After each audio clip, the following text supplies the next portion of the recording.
함께 나눌 말씀은 신약 성경 히브리서 12장 1절과 2절 말씀입니다. 367페이지에 있죠. 히브리서 12장 1절과 2절 말씀입니다.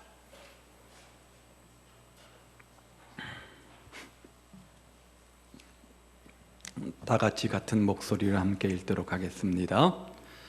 이러므로 우리에게 구름같이 둘러싼 허다한 증인들이 있으니 모든 무거운 것과 얽매이기 쉬운 죄를 벗어버리고 인내로서 우리 앞에 당한 경주를 하며 믿음의 주여 또 온전하게 하시는 이인 예수를 바라보자. 그는 그 앞에 있는 기쁨을 위하여 십자가를 참으사 부끄러움을 개의치 아니하시더니 하나님 보좌 우편에 앉으셨느니라. 아멘. 성경은 신앙생활을 비유적으로 많이 우리에게 가르쳐서 설명을 합니다. 신앙생활은 이러한 것이다, 신앙인은 이러한 것이다, 이렇게 비유로 많이 설명하는데요, 몇 가지 한번 예를 들어보죠. 신앙인은 나그네다 이렇게 말하죠. 이 세상은 잠시 지나는 곳이고 우리의 목적지는 영원한 천국이다, 이런 말이죠. 또 신앙인을 신부로 표현하지 않습니까? 신랑 되신 예수님, 우리는 그 신랑의 부름받은 신부, 또 이렇게 표현을 합니다. 또 신앙인을 군인으로 표현하기도 합니다. 대장 되신 주님이시고 우리는 그 군대에 부름받은 군인이고, 또 우리의 싸움의 대상은 누굽니까? 사단 마귀이고, 그 사단 마귀에 승리하기 위해서 전신갑주를 입고 하나님 앞에 훈련받아야 된다, 이렇게 말하죠. 또 신앙인을 어떤 밭으로 비유하기도 합니다. 길가밭도 있고 돌짝밭도 있고 가시밭도 있고, 그런데 이것이 되면 안 되고 좋은 옥토가 되어야지 좋은 열매를 맺을 수 있다, 이렇게 말하죠. 또요, 신앙인을 성전에 비유하기도 합니다. 성령님이 거하시는 거룩한 성전이라는 거죠. 그런데 이 성전은 완성된 것이 아니라 계속해서 지어가는 그런 성전임을 강조합니다. 또요, 신앙인을 주님의 몸으로 어떤 지체로 비유하지 않습니까? 지체가 몸을 떠나서 살 수 없는 것처럼 교회 없는 신앙생활은 없는 것이죠. 지체에게 나홀로 신앙생활은 없는 겁니다. 연합만이 살 길이라는 거죠. 또요, 신앙인을 하나님의 동력자로 비교합니다. 하나님은 이 시대에 하나님의 뜻과 하나님의 일들을 이루기 위해서 사람을 도구로 사용하신다는 거죠. 따라서 우리는 동력자이신 하나님의 뜻을 먼저 알고 그분의 뜻을 위해서 헌신해야 된다는 겁니다. 이처럼 성경은 여러 가지 비유들을 통해서 신앙생활은 어떠한 것인지 우리에게 가르쳐 교훈해 주고 있는 겁니다. 그런데 오늘 본문에서는 신앙생활을 무엇과 비교하는가? 경주에서 비교하지 않습니까? 신앙생활은 운동선수가 열심히 운동을 하는 경주에 이렇게 비유해서 설명을 해주고 있습니다. 우리는 이 시간 본문을 통해서 신앙의 경주를 어떻게 해야 되는가, 어떻게 신앙의 경주를 잘 승리할 수 있을까 몇 가지 생각하며 교훈을 받게 되어지는데요, 온전한 신앙생활의 첫 번째 법칙이 뭐냐? 1절 말씀에 보니까 모든 무거운 것과 또 얽매기 쉬운 죄를 벗어버리는 겁니다. 1절 중반절 말씀을 보십시오. 모든 무거운 것과 얽매기 쉬운 죄를 벗어버리고, 이렇게 말하죠. 오늘 1절 말씀에 보면 경기자가 출전하기 전에서 해야 될 일 두 가지가 있다는 것을 말해주고 있습니다. 두 가지를 버려야 된다는 거예요. 첫 번째가 뭐예요? 무거운 것들을 버리는 거죠. 여기 무거운 것은 적당한 훈련을 통해서 제거해야 되는 몸의 군살들을 의미합니다. 그것이 체중이 될 수도 있겠고요, 어떤 짐이나 장애물이 될 수도 있겠죠. 그런데 여기서 왜 몸에 붙어 있는 군사를 무거운 것이라 이렇게 표현을 했습니까? 지금 히브리서 기자는 신앙생활을 경주에 비유해서 설명하지 않습니까? 어떤 운동 경기에 출전하는 사람이 몸에 군살이 주렁주렁 붙어 있다고 한다면 좋은 성적을 거두기는 어려울 겁니다. 뛰기 전에 어떻게 해야 돼요? 최대한 몸을 간편하게 가볍게 하는 것이 필수이죠. 달리기 한다고 하면서 긴 드레스를 입고 폼을 잡는다든지 아니면 무거운 외투 옷을 입고 뛰는 운동선수는 없지 않습니까? 그러면 곤란하잖아요. 이것은 이렇게 표현할 수도 있습니다. 이사를 가려면 이삿짐이 많은 사람보다는 적은 사람이 이사하기에 용이할 것입니다. 이 땅이 영원하기를 소망하면서 이 땅에서 주렁주렁 이것저것 많이 단 사람들은 온전히 주를 위해서 헌신하는 순례자의 삶을 살기가 그만큼 어렵다는 거죠. 마찬가지 이유를 들어서 신앙생활에 경주를 하려고 하는 사람이 몸에 온통 무거운 것, 무거운 장식들이며 군살들이며 신앙생활에 방해가 되는 방해물들을 달고 다닌다면 그는 결코 좋은 성적을 얻지 못할 것입니다. 요즘 스포츠 과학이라는 것이 있어서 모든 종목에서 효과를 나타내지 않습니까? 선수 한 명이 금메달을 따기 위해서는 물론 선수의 노력이 필요합니다. 끝없는 수고와 노력과 훈련이 필요하죠. 그것과 더불어서 첨단 과학기술을 동원한 훈련과 장비를 과학적으로 이용하고 있잖아요. 기록 단축을 위해서 운동복 하나라도, 운동화 하나라도 더 가볍게 신경 써서 최고의 어떤 그 과학기술들을 총동원해서 만들어내지 않습니까? 그것처럼 믿음의 경주를 하는 데 있어서 경주를 더디게 하는 체중이라고 한다면 과감히 줄이라는 겁니다. 달리지 못하도록 만드는 세상의 집착에서 속히 벗어나야 된다는 겁니다. 믿음의 경주를 가로막는 마귀의 유혹을 담대히 물리쳐야 된다는 겁니다. 마라톤 선수는 한번 보십시오. 어떻습니까? 복장이 최대한 간편하잖아요. 가벼운 운동화를 신지 않습니까? 무거운 옷을 입고 뛸 수는 없는 겁니다. 배에 음식을 가득 먹고 뛰지는 않잖아요. 비워야 된다는 거예요. 욕심을 비워야 되는 겁니다. 인생 마라톤을 하시는 여러분들, 마음속에 있는 욕심을 비우십시오. 그리고 대신에 그 마음속에 성령으로 가득 채우시기를 바랍니다. 그러면 아무리 우리의 인생이 고되다고 할지라도 노래 부르면서 우리의 인생을 즐겁게 달릴 수가 있는 겁니다. 또 하나 버릴 것이 있어요. 뭡니까? 얽매기 쉬운 죄. 자, 죄를 이야기하면서 그 앞에 조건을 붙였습니다. 얽매기 쉽다 이렇게 말했죠.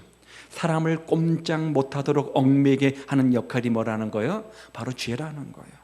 인생의 경쟁에서 정말 우리가 승리하기를 원한다면, 승리의 계가를 부리며 인생의 경주를 달리기를 원한다면 우리를 얽매어서 앞으로 나가지 못하게 만드는 그런 강력한 힘으로 붙잡아 넘어뜨리는 죄악의 옷을 과감히 던져 버려야 된다는 겁니다. 정말 하나님 앞에 영광 돌리고 말씀 앞에 순종하기 위해서는 잘못된 습관, 악한 것들을 버리고 얽매인 것과 죄악들을 던져버리는 결단이 우리 가운데 있어야 된다는 거죠. 자, 그렇다면 내 믿음의 경주를 함에 있어서 나를 무겁게 만드는 것이 무엇입니까? 나를 얽매게 만드는 죄가 무엇입니까? 그것은 어떤 명예일 수 있습니다. 어떤 물질의 유혹일 수 있습니다. 어떤 지위일 수 있습니다. 어떤 쾌락일 수 있습니다. 어떤 세상의 재미일 수 있습니다. 어떤 나쁜 습관일 수도 있습니다. 또 마음속에 있는 의심이나 교만한 마음이나 탐심이나 욕망이나 게으름, 악한 습관, 이 모든 것일 수 있습니다. 그것이 무엇이든 간에 내가 올바른 신앙 경주를 함에 있어서 방해되는 요소가 된다면 어떻게 하라고요? 벗어버리는 겁니다. 이처럼 믿음의 경주의 장애물은 여러 가지가 있는 것을 보죠. 외적으로 있는가 하면 내적인 요소들도 있습니다. 외적으로 힘든 환경, 상황이 장애가 될 수가 있죠. 육체적인 고통이나 질병도 장애가 될 수 있습니다. 그러나 가장 심각하게 경계해야 될 장애가 뭐냐? 외적인 것보다 내적이라는 거예요. 죄를 향한 내적인 유혹, 어떤 욕심, 욕망, 이것이 문제라는 거죠. 왜냐하면 우리의 어떤 말과 행동들은 내면의 생각에서 나오는 거잖아요. 유명한 기독교 작가인 톨키엔이 반지의 장이라는 책, 영화에서 우리에게 그토록 강조하는 메시지가 무엇입니까? 가장 큰 유혹은 내 안에 도사려 있는 욕망이라는 거죠. 내 안에 도사린 그 탐심, 욕망, 그것이 우리를 그르치게 만든다는 거 아닙니까? 그래서 그 욕망을 우리가 잘 극복해야 된다는 거잖아요. 그래서 히브리서 기자는 12장 1절에서 이렇게 말하는 겁니다. 모든 무거운 것과 얽매기 쉬운 죄를 벗어 버려야 된다.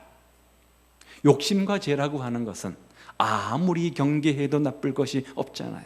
그런데 한번 죄에 빠지면 그 죄는 우리를 얽어매고 우리 발걸음을 무겁게 하는 역할을 합니다. 그러면 더 이상 믿음의 경주는 우리가 자유로울 수 없고 믿음의 경주에서 온전히 승리할 수 없는 겁니다. 따라서 그 죄의 장애를 극복하고 우리 모두 달려가야 되는데 행여나 넘어진 일이 있다고 한다면, 무거운 것과 얽매기 쉬운 것으로 우리가 정말 그런 가운데 있다고 한다면 죄를 자백하고 일어나시기를 바랍니다. 자백은 우리를 다시금 일어서서 달리게 하는 하나님의 은혜의 방편 아닙니까? 그래서 하나님 아버지께 예수님의 이름으로 죄를 고백하시기를 바랍니다. 그러면 흰눈처럼 맑게 해 주실 것입니다. 요한일서 1장 9장에 이렇게 말하죠.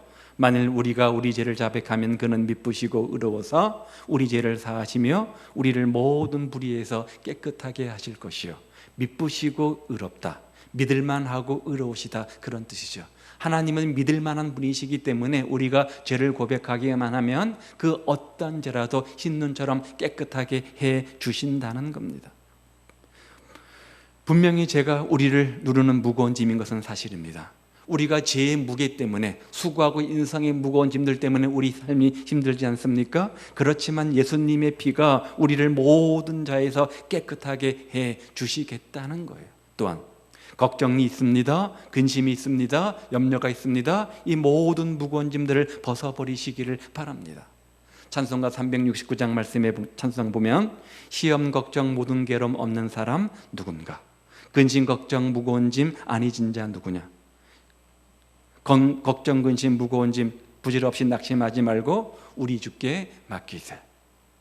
걱정 근심 무거운 짐은 주님을 믿고 맡기면 다 해결이 된다는 거죠. 그래서 성경은 이렇게 말하는데요, 너희는 마음에 뭐 하지 말라고요? 근심하지 말라, 걱정하지 말라, 염려하지 말라, 하나님을 믿으니 또 나를 믿으라, 이렇게 말하면서 너희 그런 염려를 다 주께 맡겨버려라.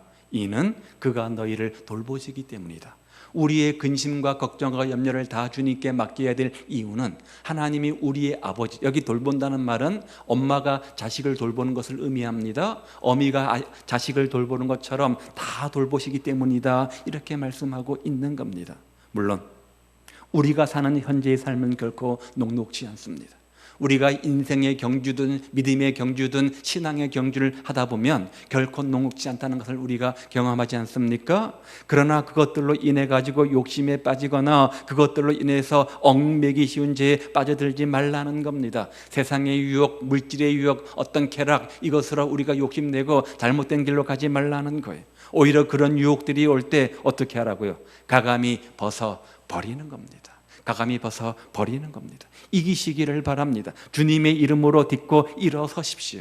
오늘 이 예배가 우리를 힘들게 하는 그 무거운 것, 얽매기 쉬운 것들로부터 주님의 이름으로 벗어나는 그런 은혜의 시간 되시기를 우리 주님의 이름으로 축복을 드립니다.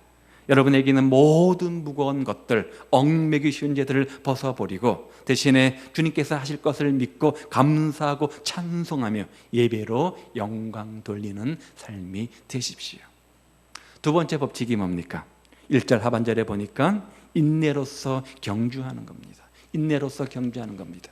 우리 인생, 우리의 신앙은 경주와 같은데 그 신앙의 경주, 인생의 경주에서 승리하는 두 번째 법칙은 인내라는 거죠. 인내. 왜 신앙의 경주를 하면서 인내해야 되는가? 몇 가지 한번 이유를 들어보죠. 첫 번째 이유는 인생길을 걷다 보면, 신앙의 경주를 하다 보면 인내해야 되는 힘든 일들이 많이 있기 때문입니다.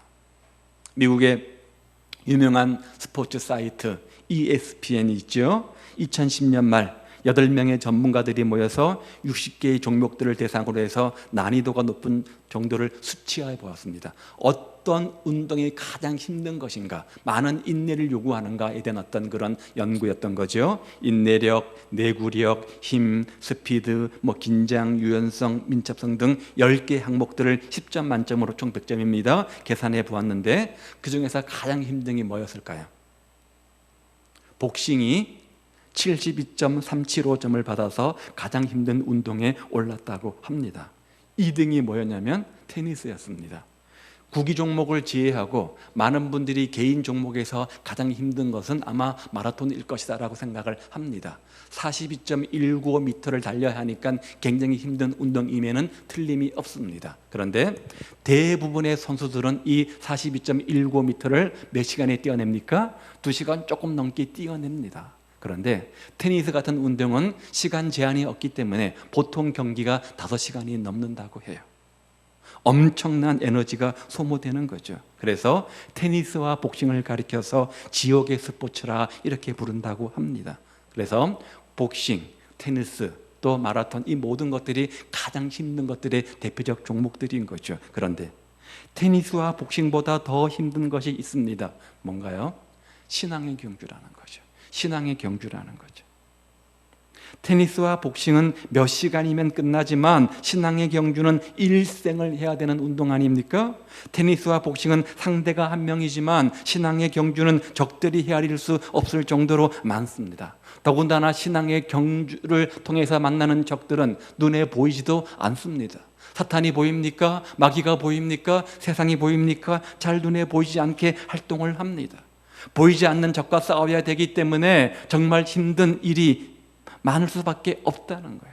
그래서 신앙의 경주에는 반드시 인내가 필요하다는 거죠. 두 번째 필요한 이유는 신앙의 경주는 완주해야 의미가 있기 때문입니다. 끝까지 달리기 위해서는 순간순간 고비가 있기 마련이죠. 스포츠 경기는 끝까지 해야 의미가 있는 겁니다. 상대보다 압도적으로 앞서서 가더라도 중간에 포기하고 말면 지는 거잖아요. 의미가 없는 거잖아요. 5대 0으로 이기고 있다가 5분 남겨놓고 6대 5로 얼마든지 역전될 수 있는 것이 운동 아닙니까? 마라톤이 얼마라고요? 42.195km를 달립니다. 만약 누군가가 42.19m를 5m 앞에 놓고 1시간 30분에 주파했다고 해보십시오. 엄청난 기록이죠. 불과 4발자국, 5발자국, 6발자국인 5m, 그거 걸어가도 금방이잖아요. 5m만 달리면 세계 신기록을 세우는 겁니다. 그런데 그 선수가 5m 앞에 냅두고 인내하지 못하고 경기를 포기했다면 어떻게 되는 겁니까? 그 앞에 42.19m가 인정받지 못하는 겁니다. 지금까지 잘 달린 것 아무런 의미가 없는 거예요. 그런데 우리의 신앙생활도 그렇다는 거예요. 기독교 신앙은 아무리 지금까지 잘 달려왔다고 할지라도 중간에 포기하면 아무런 소용이 없는 겁니다. 평소에 신앙생활 잘했던 것처럼 달려왔는데 죽음 직전에 인내하지 못하고 믿음을 저버렸다면, 시험에 들어서 신앙을 저버렸다면 그 사람은 온전히 천국에 들어가지를 못하는 거죠. 따라서 언제까지요? 천국 들어가는 그날까지 무조건 끝까지 인내하며 달려가야 할 길이 바로 신앙의 경주라는 거죠. 어느 집사님이 기도 제목 가운데 하나가 끝까지 믿음을 지키게 하옵소서. 끝까지 믿음을 지키게 하옵소서. 아주 당연한 건데 가만 생각해 보니까 참 지혜로운 기도인 것 같아요. 그만큼 끝까지 믿음의 경주를 승리하는 사람들이 많지 않다는 것을 우리 주변에서 너무나 쉽게 보지 않습니까? 기독교 신앙은 완주해야 의미가 있는 겁니다. 따라서 끝까지 인내하십시오. 언제까지요? 완주할 때까지. 테이프를 끊는 그날까지. 우리의 몸이, 우리의 삶이, 우리의 영혼이 주님 품에 안기는 그날까지 끝까지 믿음의 경주를 인내하시기를 바랍니다. 또 한 가지, 세 번째, 왜 그렇게 해야 되는가? 인내하면 합당한 보상이 있기 때문에 그렇죠. 야고보서 1장 4절 말씀인데요, 인내를 온전히 이루라. 무슨 말이에요? 인내하라는 거죠. 이는 왜냐하면 너희로 온전하여 구비하여 조금도 부족함이 없게 하려 함이라. 온전히 인내를 이루면 그 결과 구비해서 조금도 부족함이 없게 해 주신다, 이렇게 말씀하고 있는 겁니다. 요즘 우리나라 스포츠 스타가 누굽니까? 김연아 선수이죠. 7살에 피겨를 시작했다고 해요. 하루에 평균 6번, 1년이면 1800번 정도 넘어지고 또 넘어졌습니다. 매일 아침 9시 운동을 시작해서 늦은 시간까지 평균 10시간 정도 운동을 했다고 합니다. 자, 그 결과 세계적인 선수가 되지 않았습니까? 그래서 스포츠 영웅 하면 우리가 김연아 선수를 떠올립니다. 김연아 선수가 운동을 하는 순간, 하면서 그 긴 시간 동안 포기하고 싶었던 순간들이 없었을까요? 아마 모르긴 해도 수십 번, 수백 번도 더 됐을지 모릅니다. 그래서 그 마음 따라 중간에 포기했다고 한다면 지금의 명성, 보상을 얻을 수는 없었을 겁니다. 포기하고 싶어도 참으면서 여기까지 온 것이죠. 그래서 김연아라고 하는 이름이 우뚝 선 것 아니겠습니까? 비단 이 선수뿐만 아니라 모든 운동선수가 마찬가지입니다. 여러분, 운동선수가 얼마나 열심히 수고하고 땀을 흘리며 절제하며 훈련하는지 우리가 잘 알고 있습니다. 그 이유가 뭡니까? 뭐예요? 보상 때문인 거죠. 그렇게 열심히 하면 보상이 있다는 것을 알기 때문에 그렇습니다. 어떤 보상요? 메달이잖아요. 우승이라는 메달 보상이 그들에게 있기 때문에 그렇죠. 설사 현장 속에서 게임 속에서 1등을 못한다고 할지라도 그들은 엄청난 수고와 노력과 땀을 흘립니다. 우리가 가는 천성길은 이런 겁니다. 험한 길이죠. 천국이라는 것은 너무나 좋은 것이지만 천국까지 가는 길은 결코 순탄하지가 않습니다. 성경은 좁은 길이라고 말하지요. 험난한 길이라고 말하지요. 가시밭도 많습니다. 때로는 눈물 없이는 갈 수 없는 길입니다. 헌신과 희생과 아픔이 있습니다. 따라서 신앙의 경주에서도 좌절하거나 중단할 때가 참 많이 있는데 끝까지 인내하며 끈기를 가져야 하지만 그런 자들에게 보상이 주어진다는 거죠. 예수 믿는 우리들 저 높은 천국을 향해서 가는 사람들이기 때문에 살다 보면 신앙의 경주를 하다 보면 참을 일들이 어디 한두 가지입니까? 산에서 조난당하는 사람들은 거의 대부분 조난당한 그 현장에서 죽는 법은 없다고 해요. 살아보려고 대부분 몸부림을 치고 이동을 하게 되어지죠.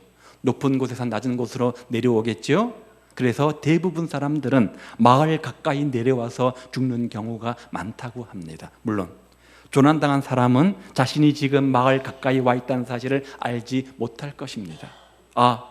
이제는 도저히 희망이 없다, 도저히 안 되겠다, 더 이상 희망이 없다고 생각한 후 모든 것을 포기해 버림으로써 그 결과 죽음을 직면하게 된다고 합니다. 그래서 산악 전문인들은 조언할 때 그런 마음이 들 때, 이제는 마지막이구나, 더 이상 희망이 없구나, 그런 생각을 느꼈을 때 그때부터 30분만 더 버텨라, 이렇게 조언을 한다고 합니다. 불과 30분의 차이인 겁니다. 물은 100도에서 끓습니다. 99도가 돼도 안 끓고요, 99.5도가 돼도 끓지 않습니다. 불과 1도의 차이인데 물은 요동하지도 않고 끓지도 않습니다. 전기기관차는 수증기 게이지가 212도가 넘어야지 움직인다고 합니다. 211도가 되어도 1도 차이인데 조금도 미동하지가 않습니다. 몇 도 차이라고요? 불과 1도 차이입니다. 불과 한 걸음의 차이입니다. 불과 30분의 차이입니다. 고작 1도 차이일 뿐인데 이런 결과를 가져오는 겁니다. 더 이상 길이 없다 싶을 때, 더 이상 희망이 없다 싶을 때 그때 한 걸음 더 나아가야 된다는 거죠. 이게 뭐예요? 승리의 비결입니다. 이게 승리의 비결입니다. 어떤 할머니가 언제나 빵긋빵긋 웃으면서 다니시는 거예요. 주변에 사람이 묻습니다. 할머니 뭐 좋은 일이 있으신가 봐요? 무슨 말씀이요? 제가 근심 걱정거리를 끄집어내면 한 트럭분도 더 할 겁니다. 그런데 어떻게 그렇게 기뻐하며 웃을 수 있습니까? 저에게 특별한 비법 하나가 있는데, 고통이 닥치면 예수님께서 무덤에 머물러 계셨던 그 사흘을 생각하면서 사흘 동안 기다립니다. 그렇게 인내하고 사흘 뒤에는 어김없이 새로운 해가 뜨는 것을 경험합니다.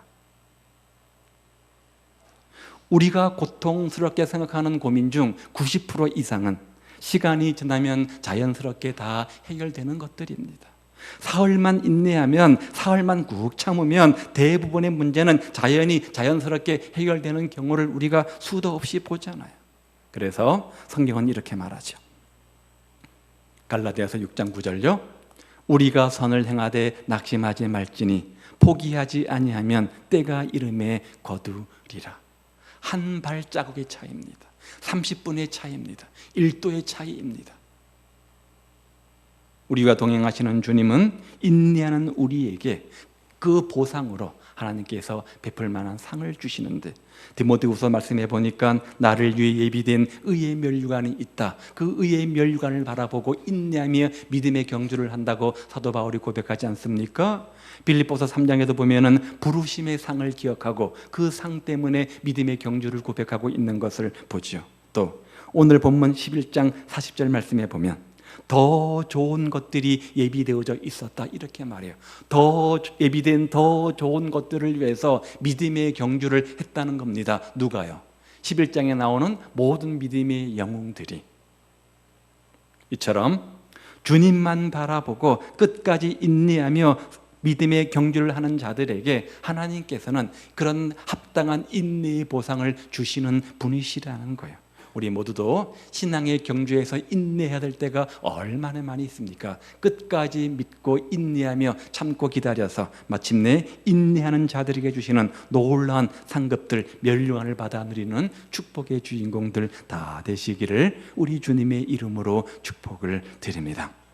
세 번째 신앙의 법칙은요, 예수님을 바라보는 겁니다. 2절이죠. 믿음의 주여 또 온전하게 하시는 이인 예수를 바라보자. 어떤 예수님요? 믿음의 주여 온전케 하시는 예수님이다. 이렇게 말합니다. 신앙생활을 실족하지 않고 승리하기 위해서는 주님만 바라봐야 된다는 거예요. 자, 제자들이 갈릴리 바다 위에서 돌풍을 만났습니다. 살아남기 위해서 몸부림치고 있는데 주님께서 저만치 바다 위에서 걸어오시지 않으셨습니까? 베드로가 그런 주님을 보고 외쳤습니다. 주님이시면 저를 오라고 해 주십시오. 저도 바다 위를 걷게 해 주십시오. 그러자 주님께서 명령하셨죠. 와라. 베드로는 담대하게 주님만 바라보고 물로 뛰어내렸습니다. 그리고 주님 바라보면서 그 물 위를 걷기 시작하죠. 인류 역사상 최초로 물 위를 걷는 기적이 바로 여기에서 일어난 겁니다. 그런데 주님 보고 걷던 베드로가, 주님만 바라보며 걷던 베드로가 성난 파도를 보게 된 겁니다. 인생의 삶의 문제인 거죠. 오늘 현실인 거죠. 그랬던 그가 파도를 보는 순간 마음에 두려움이 찾아오지 않습니까? 마음의 근심이 찾아옵니다. 마음의 욕심이 찾아옵니다. 내 속에 있는 욕망이 꿈틀꿈틀거립니다. 그리고 베드로는 물에 빠지고 맙니다. 주님을 볼 때는, 주님을 바라볼 때는 물 위를 걸었는데 파도를 바라보니, 현실만 바라보니 물에 빠지게 된 겁니다. 따라서 주님 바라본다? 그 말의 의미가 뭐예요? 주님만 의지한다는 거예요. 주님만 생각한다는 거예요. 주님께만 초점을 준다는 거예요. 주님이라면 어떻게 하실지, 주님이라면 어떻게 하실지, 주님의 뜻이 무엇인지 묻고 따르는 겁니다. 우리 인생에는 많은 성난 파도가 있습니다. 물질의 파도가 있잖아요. 물질의 유혹이 있잖아요. 어려운 환경의 파도도 있습니다. 나를 힘들게 하는 사람과의 관계의 파도가 있습니다. 사회생활 중에 겪는 힘든 일들의 파도가 있습니다. 질병의 파도도 있습니다. 이처럼 다양한 파도가 쉬지 않고 밀려오는 것, 이것이 우리 인생 아닙니까? 이런 인생을 살아가면서 우리는 세상의 파도를 보지 말고 파도를 초월하시는 주님을 바라봐야 된다는 겁니다. 왜요? 예수님이 우리 인생 마라톤의 시작과 끝이시기 때문에 그렇습니다. 그러므로 예수님을 바라보고 달리시기를 바랍니다. 십자가의 고통을 담당하시고 영광의 보좌에 앉으신 예수님, 그분이 이미 우리 인생 앞서서 인생 마라톤을 성공적으로 완주하셨기 때문에 오늘 우리도 그분을 바라보고 달리면 잘 완주할 수 있다는 겁니다. 그렇다면 당연히 오늘 우리의 시선은 주님에게 머물러 있어야 되지 않습니까? 경주자가 꼬린 지점을 바라보지 않고 달린다면 어떻게 되겠습니까? 목표 지점을 바라보지 않는다면 방향성을 잃어버리잖아요. 올바른 경주가 되지 못하잖아요. 집중하지 못하지 않습니까? 그래서 좋은 성적을 내지 못하겠죠. 따라서 살아도 예수, 죽어도 예수, 일하면서도 예수, 놀면서도 예수, 잠자면서도 예수, 모든 일을 하면서 예수님에게 우리 인생에 초점을 맞춰야 되고, 예수님이 우리의 소망이시고 예수님이 우리 구원이시고 우리의 기쁨이요 삶의 이유와 목표가 되시기 때문에 그 예수님만을 우리가 바라보고 우리 인생길을 달려가야 된다는 겁니다. 만일 인생의 경주장에서 달리다가 지치시거든 응원단석을 올려다 보시기를 바랍니다. 주님과 함께하는 인생길이라고 해서 모든 것이 형탄하고 평탄하지만은 않을 것입니다. 인생의 비바람과 폭풍우가 몰아와서 때로 우리로 하여금 지치고 힘들게 만들 텐데 그때마다 저 응원단석을 올려다 보십시오. 히브리서 12장 1절 말씀처럼 구름같이 허다한 증인들이 스탠드에 앉아서 우리를 지켜보면서 손을 흔들며 응원의 함성을 지르며 격려하는 소리를 들어보시기를 바랍니다. 우리는 혼자 인생의 경주를 하는 것이 아닙니다. 오늘 나 혼자 믿음의 경주를 하는 것이 아닙니다. 주님과 함께 하십니다. 이미 신앙의 경주를 승리한 믿음의 선배들이 함께 하십니다. 오늘도 나와 함께 인생길, 믿음의 길을 걷는 믿음의 동력자들이 함께 걷는 겁니다. 그들과 함께하기 때문에 그들의 응원을 받아가며 달리기에 결코 어렵지 않은 것이 바로 신앙의 경주 아닙니까?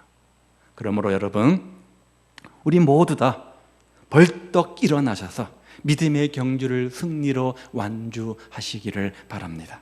그날 주 앞에 부끄럼 없는 삶이 되기 위해서, 또 믿음의 선배들 앞에서 부끄럽지 않은 신앙인이 되기 위해서, 무엇보다 나 자신에게 대해서 전혀 부끄러움 없는 인생 되기 위해서 끝까지 주님 바라보고 주님 의지하며 한 걸음 한 걸음 주와 같이 길 가는 믿음의 그런 인생, 믿음의 경주자들 다 되시기를 우리 주님의 이름으로 축복을 드립니다. 그래서 오늘 우리가 바라봐야 되는 것은, 정말 우리 마음속에 각이 나고 또 각이 나고 생각해야 되는 것은, 나는 할 수 있다, 그런 적극적 사고방식이 아니라, 긍정적이고 낙관적 사고방식이 아니라, 오늘 히브리서 기자가 강조하는 것처럼 우리가 소망 삼고 목적 삼고 달려가야 될 것은 바로 예수님이라는 거예요. 예수님이라는 거예요. 그 주님은 앞에 있는 이 모든 즐거움들보다도 장차 누릴 영원한 즐거움에 더 초점을 두고 끝까지 인내하신 분이시잖아요. 그런 소망 때문에, 그런 비전 때문에 십자가를 참으셨고 부끄러움을 개의치 않으셨던 분입니다. 그리고 그 결과 그 주님은 보좌 우편에 앉으셨습니다. 살다 보면 피곤하고 낙심할 일이 어디 한두 번이겠습니까? 생각대로 일이 풀리지 않아서 지쳐 쓰러지고 포기하고픈 때가 참 많이 있을 겁니다. 왜 나를 이처럼 어려움에 내버려 두실까? 이 길만이 최선의 길인가? 보다 쉬운 길도 있을 텐데 왜 나를 이렇게 곤란한 지경에 빠뜨려 놓으시고, 정말 거미줄에 걸린 어린 새 마냥 옴짝달싹도 못하게 묶어두시는가? 이럴 줄 알았으면 애초에 시작도 안 했을 텐데 우리가 쉽게 후회와 낙심할 때가 참 많이 있지 않습니까? 그럴 때 그런 나를 위해서 십자가에서 참고 이기신 주님을 생각하고 바라보십시오. 주님은 어려움을 만날 때마다 자주 반항하고 거역하며 불평하며 원망하는 나를 참아주시고 끝까지 인내하시며 그런 나를 위해서 십자가를 지셨습니다. 믿음의 주여 온전하게 하신 예수를 바라보라. 그래서 그럴 때 믿음의 주여 온전케 하시는 그 주님을 바라보는 은혜가 우리 가운데 있기를 주님의 이름으로 축복을 드립니다. 신앙생활이 뭐라고요? 경주하는 것과 같습니다. 그 경주에 승리하기 위해서 오늘 본문은 세 가지를 말하죠. 첫 번째가 뭐였습니까? 모든 무거운 것과 얽매기 쉬운 죄, 걱정, 근심, 염려, 세상의 것들을 벗어버리는 겁니다.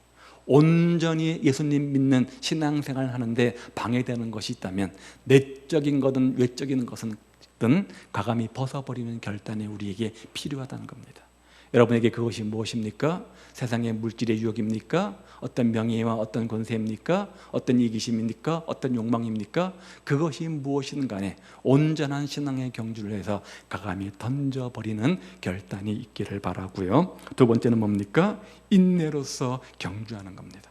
보상을 기다리면서 참고 끝까지 완주할 때까지, 저 천국의 주님 품에 안기는 그날까지 인내하는 겁니다. 그러하기 위해서 세 번째, 믿음의 주여 온전하게 하시는 주님만 바라보고 주님께 초점을 맞추고 한 걸음 한 걸음 주와 동행하는, 그래서 마침내 신앙의 경주에 승리하는 우리 모두 다 되시기를 주님의 이름으로 축복을 드립니다.